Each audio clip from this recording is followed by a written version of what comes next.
The AirCam project is one in celebration of the 25th anniversary of the Young Eagles. We were looking for a replacement for one of our home-built aircraft that we fly Young Eagles here at the museum. Currently we have a couple of Glass Stars that do that, and we're looking to retire one of those and add a new aircraft, so we thought that the AirCam would be a perfect aircraft to give a one-of-a-kind Young Eagle flight experience to those that come through the museum. The other thing that will provide EAA, which is going to be very helpful, is during convention time, during AirVenture, we will use it as a photo ship so that we can shoot some of our ultralight and slower home-built aircraft.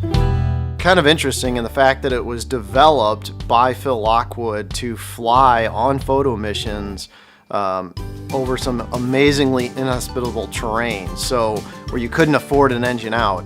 If you had to put down, there was no chance of survival. So National Geographic actually wanted an aircraft that they could send on some photo missions, and so Phil developed that. In fact, we have the original prototype AirCam here at the AirVenture Museum. So it's kind of a neat story because our builders would look at the AirCam hanging in the museum and you could really see the evolution of the kit from the original prototype to what we're building today.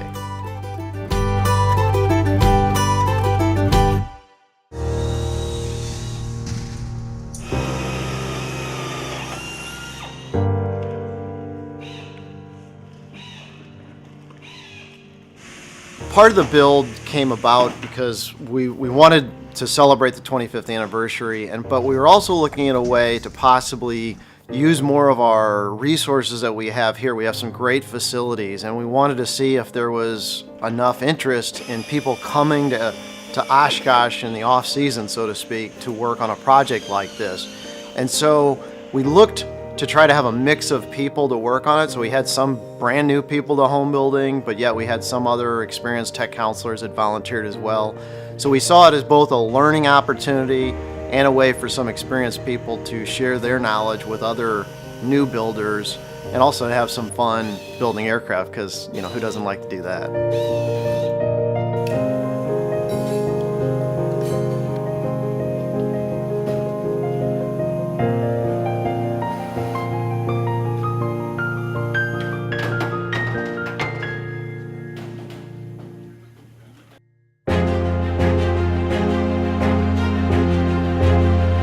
I got this thing that they were restarting a newsletter for technical counselors and flight advisors called the Safety Wire.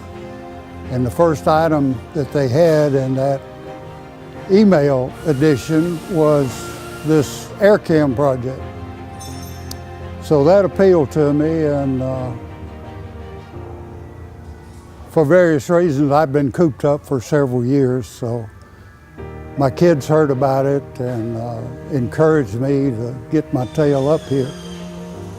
And I finally caved in and came up here. Well, most of the last 2 days I've been deburring. When you drill a hole, especially in aluminum, you get a little sliver of metal that stays attached, and that's got to be removed. And the edges of the metal will get a feather on them. That has to be removed. So, as I found out today, I originally joined EAA in September the 17th, 1960. I couldn't remember the exact date, so that young lady in membership looked it up for me. I feel better than I felt in years.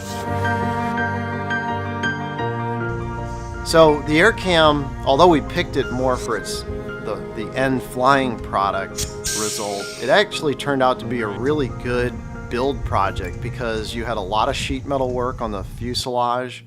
The wings have a combination of both traditional Stitz polyfiber process on the ailerons and things like that, but the wings themselves are done much more like an ultralight style wing, where there's kind of an envelope that you pull on almost like a sock and then add the ribs to. So there's a lot of different methodologies in this one aircraft. So from a learning standpoint, it turned out great, and everybody got a chance to try their hands at a lot of different things.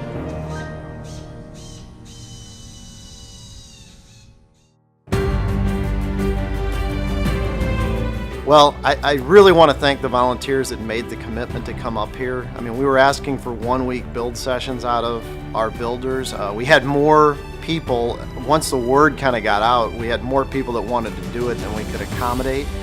So I think all in all, it was a great experience. I know the feedback was they would love to see something like this be done again. And when you think about it, we were able to build an aircraft pretty much in 6 weeks of time, which is pretty amazing.